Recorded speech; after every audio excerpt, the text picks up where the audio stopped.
जगी जन्म मृत्यू असे खेळ ज्यांचा, नको घाबरू तू असे बाळ त्यांचा.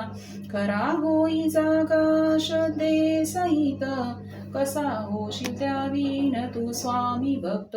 आठव कितीदा दिले त्यांनीच साथ, नको डगमगू स्वामी देतील हात. विभूती नमन नाम ध्यानादी तीर्थ, स्वामीच या पंच प्राणामृतात. हे तीर्थ घे आठवी रे प्रचिती, न सोडी कदा स्वामी जागेती हाती. निशंक होई रे मना, निर्भय होई रे मना, प्रचंड स्वामी बळ पाठीशी, नित्य आहे रे मना. अतर्क्य अवधूत हे स्मरणगामी, अशक्य हि शक्य करतील स्वामी. अशक्य हि शक्य करतील स्वामी. अशक्य हि शक्य करतील स्वामी. श्री स्वामी समर्थ चरणविंदार्पणमस्तु. अशा पद्धतीने आपण अभिषेकही करू शकतो. नंतर गळती काढायची आहे.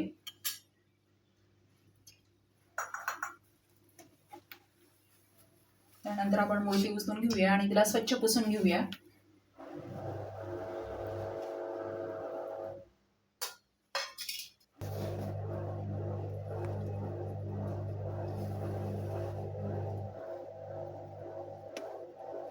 त्यानंतर मी महाराजांचं जे आसन आहे तर ते घेतलंय आणि त्यावर महाराजांची मूर्ती ठेवली आहे मी.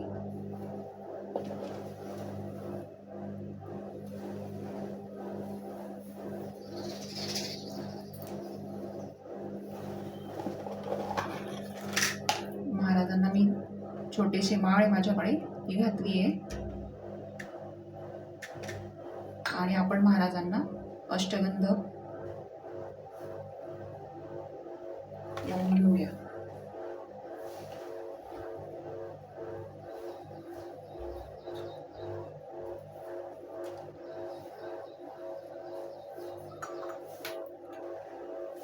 आता ही जी अगरबत्तीची रक्षा आहे तर ही सुद्धा आपण एका डबीत भरून ठेवायची आहे आणि ती जो कोणी आजारी असेल तर त्याला आपण लावायची, किंवा बाहेर कामासाठी महत्त्वाच्या कामासाठी जात असतील तर त्यावेळेस आपण त्यांच्या कपाळावर उतरती लावायची आहे.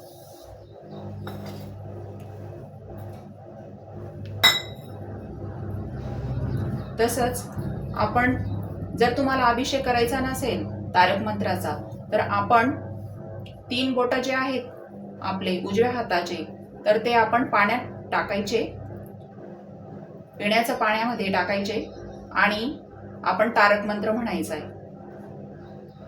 तर अशा पद्धतीने तुम्ही तारक मंत्र म्हणून ते जे पाणी आहे तर त्याला सिद्ध करून आपण घरामध्ये शिंपडू शकतो, किंवा एखादी व्यक्ती आजारी असेल तर त्यालाही तुम्ही देऊ शकतो. तर विद्यार्थी असले किंवा आपण रोजही जर असं केलं तर आपल्या ज्या शरीराच्या व्याधी आहेत तर त्याही आपल्या कमी होतात. तर तुम्ही निश्चित तारक मंत्र म्हणून बघा आणि ही जी माझी सेवा आहे तर ती निश्चित करून बघा आणि मला कमेंटमध्ये सांगा तर तुम्हाला काय फरक पडला. तर मला याच्या पुढे म्हणजे जे काही व्हिडिओ आहेत स्वामींबद्दलचे तर मी ते तुमच्यासोबत शेअर करेन. माझा ब्लॉग तुम्हाला आवडला असेल तर लाईक आणि सबस्क्राईब करा. श्री स्वामी समर्थ.